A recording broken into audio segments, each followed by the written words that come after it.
Robinson Crusoe by Daniel Defoe. Chapter 1. Start in Life. I was born in the year 1632 in the city of York, of a good family, though not of that country,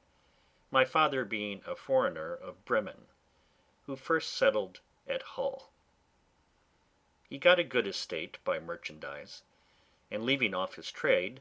lived afterwards at York, from whence he had married my mother, whose relations were named Robinson, a very good family in that country, and from whom I was called Robinson Cruchnaer. But, by the usual corruption of words in England, we are now called, nay, we call ourselves and write our name, Crusoe, and so my companions always called me. I had two elder brothers, one of whom was lieutenant colonel to an English regiment of foot in Flanders, formerly commanded by the famous Colonel Lockhart, and was killed at the battle near Dunkirk against the Spaniards.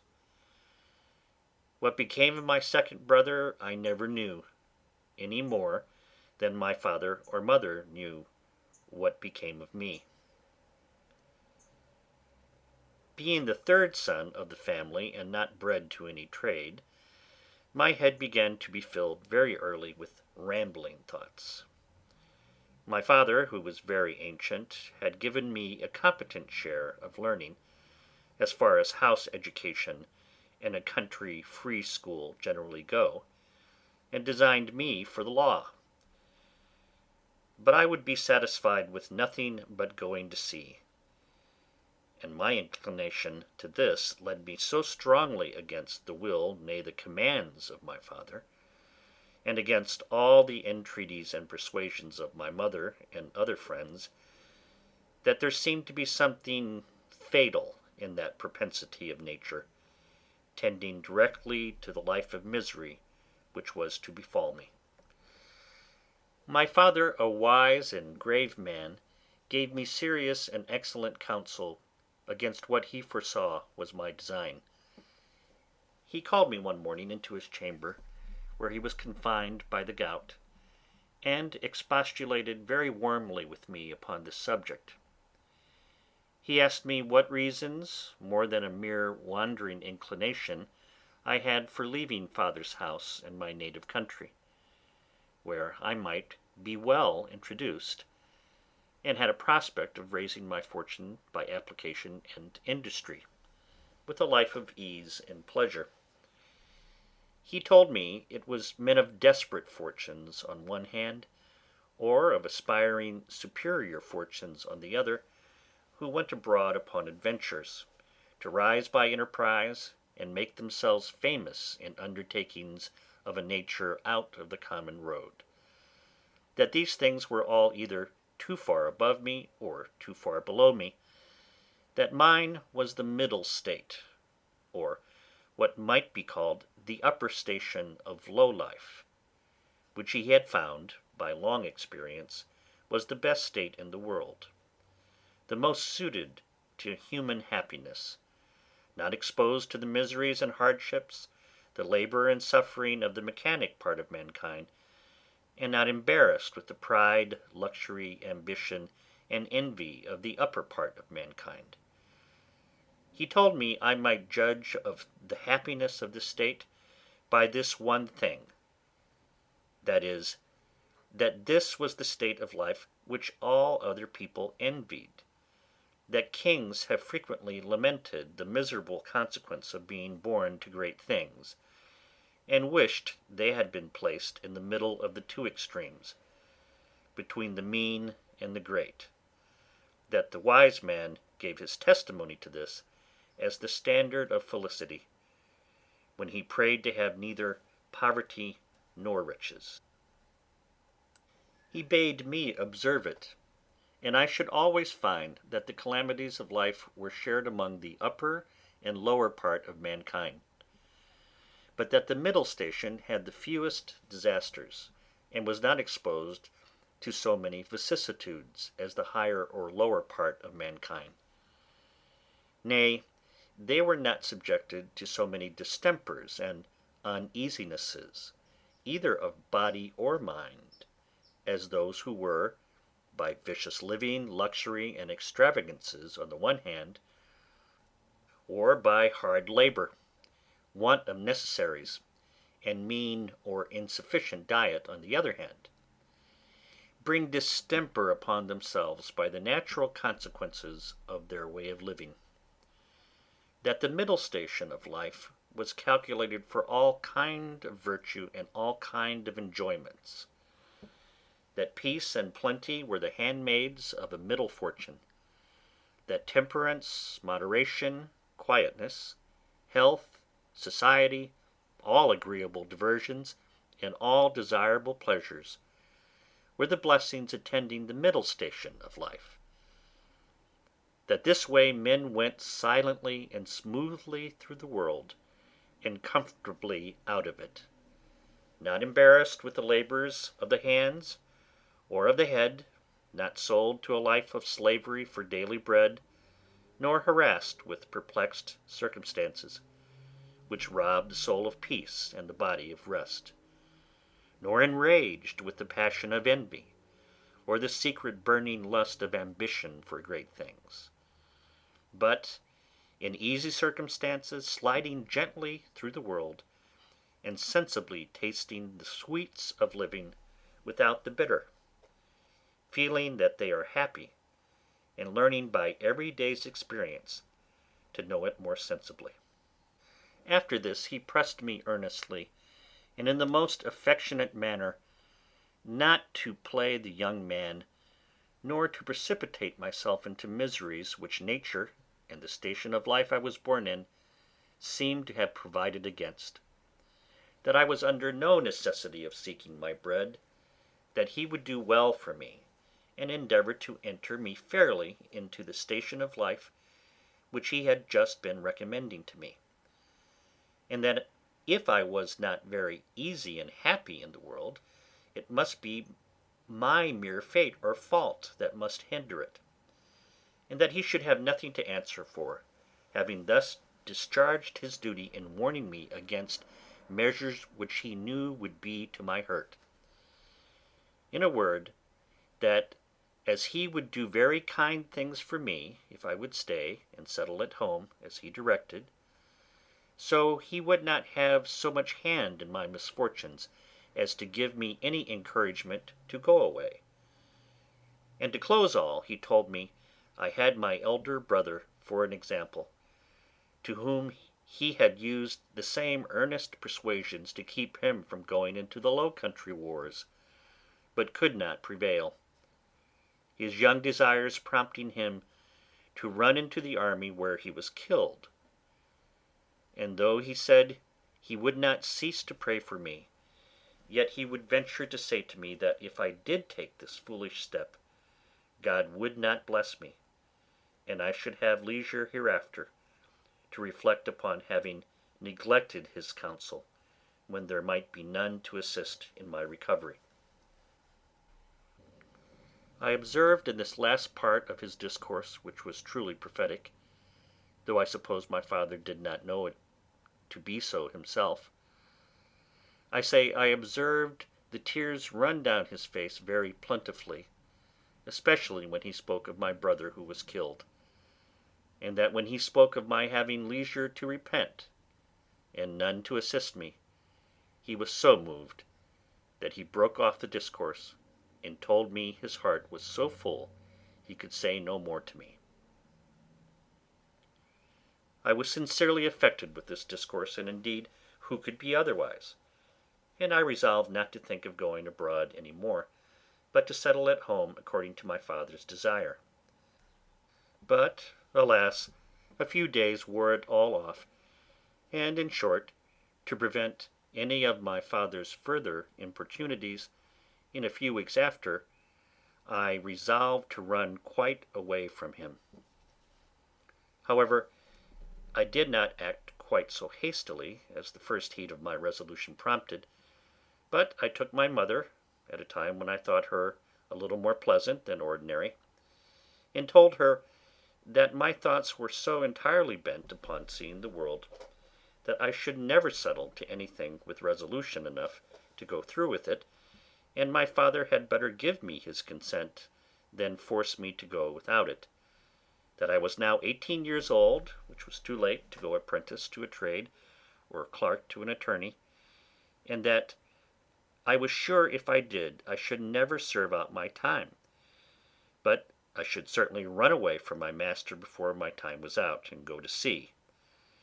and if she would speak to my father to let me go one voyage abroad,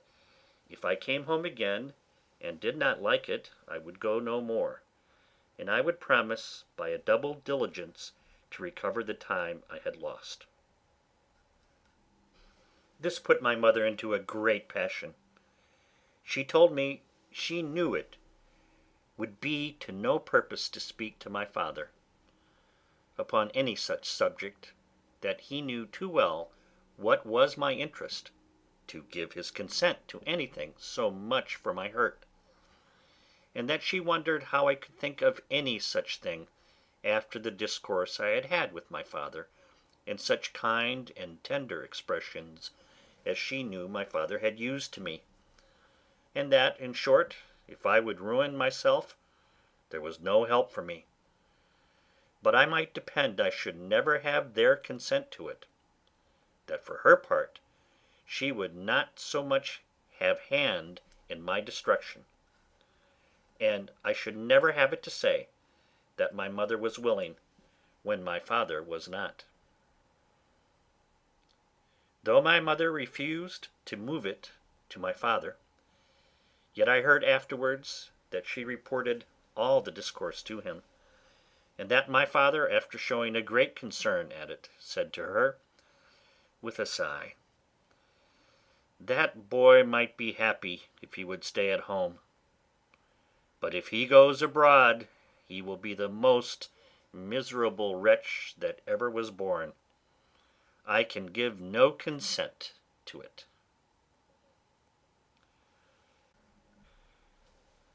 It was not till almost a year after this that I broke loose, though in the meantime I continued obstinately deaf to all proposals of settling to business, and frequently expostulated with my father and mother about their being so positively determined against what they knew my inclinations prompted me to. But being one day at Hull, where I went casually, and without any purpose of making an elopement at that time, but, I say, being there, and one of my companions being about to sail to London in his father's ship,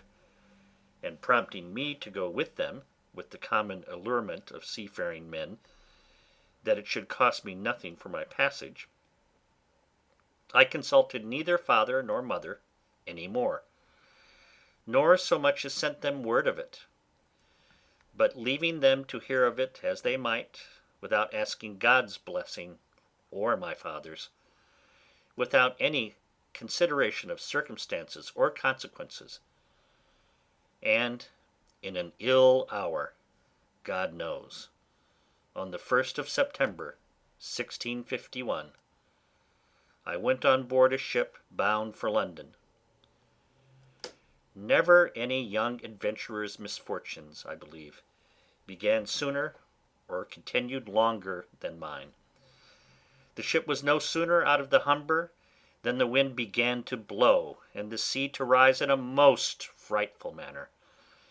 and as I had never been at sea before, I was most inexpressibly sick in body and terrified in mind. I began now seriously to reflect upon what I had done, and how justly I was overtaken by the judgment of heaven for my wicked leaving my father's house and abandoning my duty. All the good counsels of my parents, my father's tears, and my mother's entreaties came now fresh into my mind, and my conscience, which was not yet come to the pitch of hardness to which it has since, reproached me with the contempt of advice, and the breach of my duty to God and my father. All this while the storm increased, and the sea went very high, though nothing like what I have seen many times since. No, nor what I saw a few days after, but it was enough to affect me then, who was but a young sailor, and had never known anything of the matter.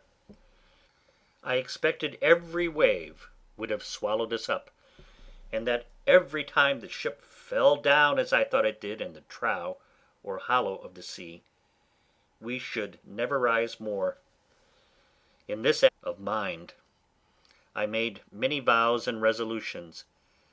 that if it would please God to spare my life in this one voyage, if ever I got once my foot upon dry land again, I would go directly home to my father, and never set it into a ship again while I lived. That I would take his advice, and never run myself into such miseries as these any more. Now I saw plainly the goodness of his observations about the middle station of life, how easy, how comfortably he had lived all his days, and never had been exposed to tempests at sea or troubles on shore. And I resolved that I would, like a true repenting prodigal, go home to my father. These wise and sober thoughts continued all the while the storm lasted, and indeed some time after. But the next day the wind was abated, and the sea calmer, and I began to be a little inured to it. However, I was very grave for all that day, being also a little seasick still. But towards night the weather cleared up, the wind was quite over, and a charming fine evening followed. The sun went down perfectly clear, and rose so the next morning, and having little or no wind, and a smooth sea, the sun shining upon it, the sight was, I thought, the most delightful that ever I saw. I had slept well in the night, and was now no more seasick, but very cheerful, looking with wonder upon the sea that was so rough and terrible the day before, and could be so calm and so pleasant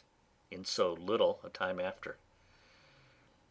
And now, lest my good resolutions should continue,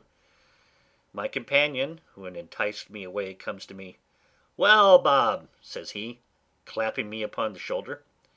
"how do you do after it? I warrant you were frighted, weren't you, last night, when it blew but a capful of wind?" "A capful, do you call it?" said I. "'Twas a terrible storm." "A storm, you fool you," replies he. "Do you call that a storm? Why, it was nothing at all. Give us but a good ship and sea room, and we think nothing of such a squall of wind as that. But you're but a fresh water sailor, Bob. Come, let us make a bowl of punch, and we'll forget all that. D'ye see what charming weather 'tis now?" To make short this sad part of my story, we went the way of all sailors. The punch was made, and I was made half drunk with it, and in that one night's wickedness I drowned all my repentance, all my reflections upon my past conduct, all my resolutions for the future. In a word, as the sea was returned to its smoothness of surface and settled calmness by the abatement of that storm, so the hurry of my thoughts being over, my fears and apprehensions being swallowed up by the sea, being forgotten, and the current of my former desires returned, I entirely forgot the vows and promises that I made in my distress. I found, indeed, some intervals of reflection, and the serious thoughts did, as it were, endeavour to return again sometimes, but I shook them off, and roused myself from them as if it were from a distemper, and applying myself to drinking and company, soon mastered the return of those fits, for so I called them, and I had in 5 or 6 days got as complete a victory over conscience as any young fellow that resolved not to be troubled with it, could desire. But I was to have another trial for it still, and Providence, as in such cases generally it does, resolved to leave me entirely without excuse. For if I would not take this for a deliverance, the next was to be such a one as the worst and most hardened wretch among us would confess both the danger and the mercy of. The 6th day of our being at sea we came into Yarmouth Roads. The wind having been contrary and the weather calm, we had made but little way since the storm. Here we were obliged to come to an anchor, and here we lay, the wind continuing contrary, that is, at southwest, for 7 or 8 days, during which time a great many ships from Newcastle came into the same roads, as the common harbour where the ships might wait for a wind for the river. We had not, however, rid here so long but we would have tided it up the river, but that the wind blew too fresh, and after that we had lain 4 or 5 days, blew very hard. However, the roads being reckoned as good as a harbour,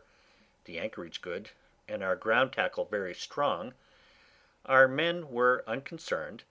and not in the least apprehensive of danger, but spent the time in rest and mirth after the manner of the sea. But the 8th day in the morning the wind increased, and we had all hands at work to strike our topmasts, and make everything snug and close, that the ship might ride as easy as possible. By noon the sea went very high indeed, and our ship rode forecastle in, shipped several seas, and we thought once or twice our anchor had come home, upon which our master ordered out the sheet anchor, so that we rode with 2 anchors ahead, and the cables veered out to the bitter end. By this time it blew a terrible storm indeed, and now I began to see terror and amazement in the faces even of the seamen themselves. The master, though vigilant in the business of preserving the ship, yet as he went in and out of his cabin by me, I could hear him softly to himself say several times, "Lord be merciful to us, we shall all be lost, we shall all be undone," and the like. During these first hurries I was stupid, lying still in my cabin, which was in the steerage, and cannot describe my temper. I could ill resume the first penitence which I had so apparently trampled upon and hardened myself against. I thought the bitterness of death had been past, and that this would be nothing like the first. But when the master himself came by me, as I said just now,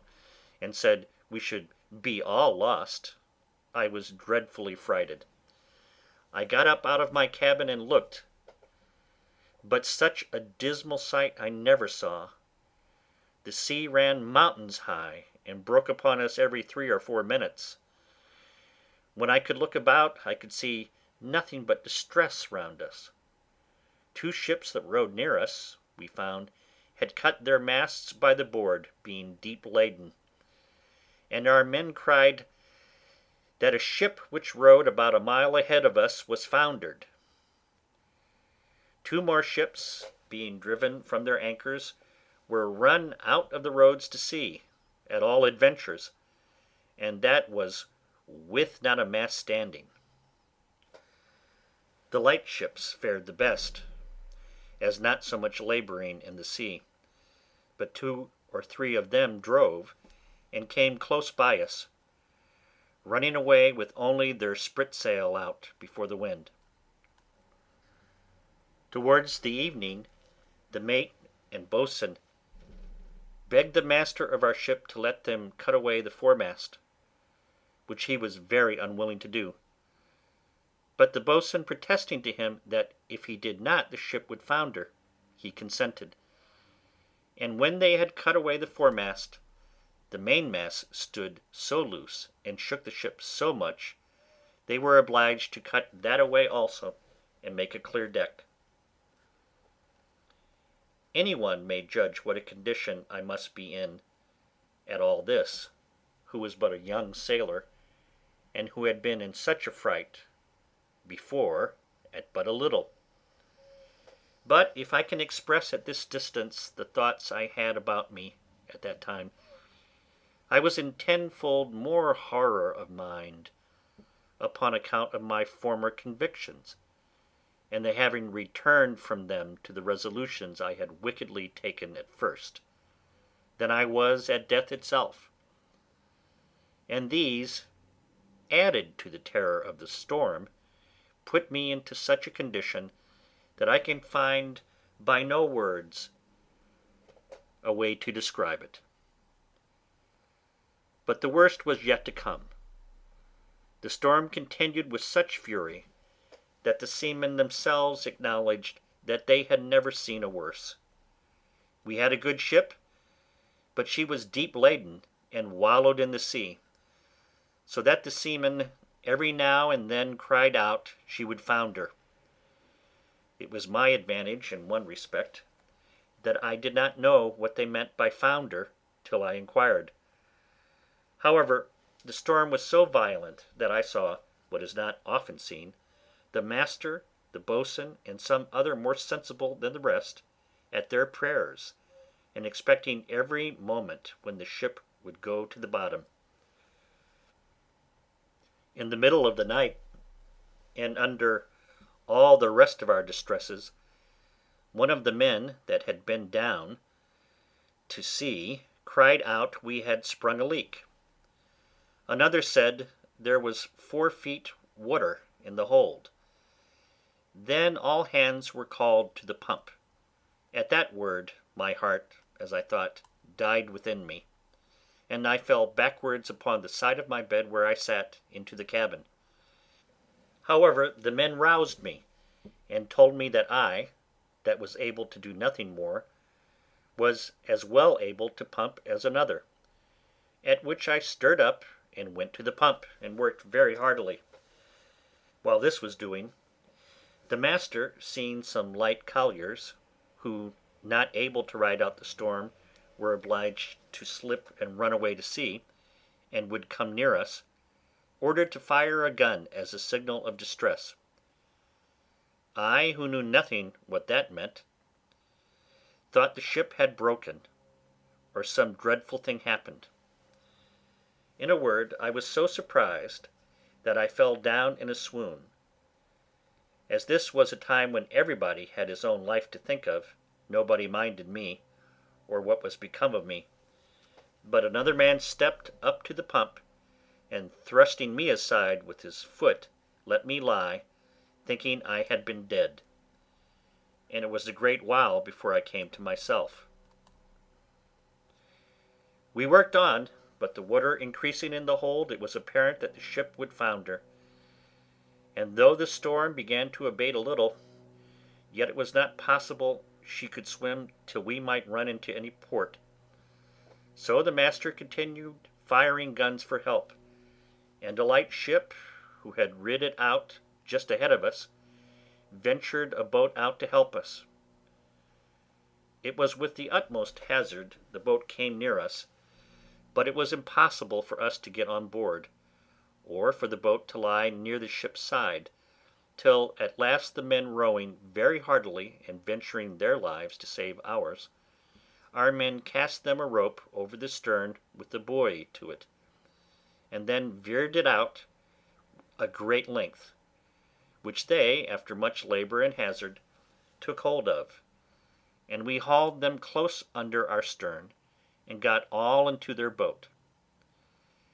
It was to no purpose for them or us, after we were in the boat, to think of reaching their own ship, so all agreed to let her drive, and only to pull her in towards shore as much as we could, and our master promised them that if the boat was staved upon shore he would make it good to their master. So partly rowing and partly driving, our boat went away to the north, sloping towards the shore almost as far as Winterton Ness. We were not much more than a quarter of an hour out of our ship till we saw her sink, and then I understood for the first time what was meant by a ship foundering in the sea. I must acknowledge I had hardly eyes to look upon it when the seamen told me she was sinking, for from the moment that they rather put me into the boat than that I might be said to go in it, my heart was, as it were, dead within me, partly with fright, partly with horror of mind, and with the thoughts of what was yet before me. While we were in this condition, the men labouring at the oar to bring the boat near the shore, we could see, when our boat mounting the waves we were able to see the shore, a great many people running along the strand to assist us when we should come near. But we made but slow way towards the shore, nor were we able to reach the shore till, being past the lighthouse at Winterton, the shore falls off to the westward towards Cromer, and so the land broke off a little the violence of the wind. Here we got in, and, though not without much difficulty, got all safe on shore, and walked afterwards on foot to Yarmouth, where, as the unfortunate men, we were used with great humanity, as well by the magistrates of the town, who assigned us good quarters, as by particular merchants and owners of ships, and had money given us sufficient to carry us either to London or back to Hull, as we thought fit. Had I now had the sense to have gone back to Hull and have gone home, I had been happy. And my father, as in our blessed Saviour's parable, had even killed the fatted calf for me. For hearing the ship I went away in was cast away in Yarmouth roads, it was a great while before he had assurances that I was not drowned. But my ill fate pushed me on, now with an obstinacy that nothing could resist. And though I had several times loud calls for my reason and my more composed judgment to go home, yet I had no power to do it. I know not what to call this, nor will I urge that it is a secret overruling decree that hurries us on to be the instruments of our own destruction, even though it be done before us, and that we rush upon it with our eyes open. Certainly nothing but some such decreed unavoidable misery, which it was impossible for me to escape, could have pushed me forward against the calm reasonings and persuasions of my most retired thoughts, and against two such visible instructions as I had met within my first attempt. My comrade, who had helped me to harden before, and who was the master's son, was now less forward than I. The first time he spoke to me after we were at Yarmouth, which was not till 2 or 3 days, for we were separated in the town to several quarters, I say, the first time he saw me, it appeared his tone was altered, and, looking very melancholy, and shaking his head, he asked me how I did, and telling his father who I was, and how I had come this voyage only for a trial, in order to go further abroad, his father turning to me with a very grave and concerned tone, "Young man," says he, "you ought never to go to sea any more. You ought to take this for a plain and visible token that you are not to be a seafaring man." "Why, sir," said I, "will you go to sea no more?" "That is another case," says he. "It is my calling, and therefore my duty. But as you have made this voyage on trial, you see what a taste heaven has given you of what you are to expect if you persist. Perhaps this has all befallen us on your account, like Jonah in the ship of Tarshish. Pray, continues he, what are you, and on what account did you go to sea? Upon that I told him some of my story, at the end of which he burst out into a strange kind of passion. What had I done, says he, that such an unhappy wretch should come into my ship? I would not set my foot in the same ship with thee again for 1,000 pounds. This indeed was, as I said, an excursion of his spirits, which were yet agitated by the sense of his loss, and was further than he could have authority to go. However, he afterwards talked very gravely to me, exhorting me to go back to my father and not tempt Providence to my ruin, telling me I might see a visible hand of heaven against me. And, young man, said he, depend upon it, if you do not go back, wherever you go, you will meet with nothing but disasters and disappointments, till your father's words are fulfilled upon you. We parted soon after, for I made him little answer, and I saw him no more. Which way he went, I knew not. As for me, having some money in my pocket, I travelled to London by land, and there, as well as on the road, had many struggles with myself what course of life I should take, and whether I should go home or to sea. As to going home, shame opposed the best motions that offered to my thoughts, and it immediately occurred to me how I should be laughed at among the neighbours, and should be ashamed to see, not my father and mother only, but even everybody else, from whence I have since often observed how incongruous and irrational the common temper of mankind is, especially of youth, to that reason which ought to guide them in such cases, that is, that they are not ashamed to sin, and yet are ashamed to repent, not ashamed of the action for which they ought justly to be esteemed fools, but are ashamed of the returning, which can only make them be esteemed wise men. In this state of life, however, I remained some time, uncertain what measures to take, and what course of life to lead. An irresistible reluctance continued to going home, and as I stayed away a while, the remembrance of the distress I had been in wore off, and as that abated, the little motion I had in my desires to return wore off with it, till at last I quite laid aside the thoughts of it, and looked out for a voyage. End of chapter 1.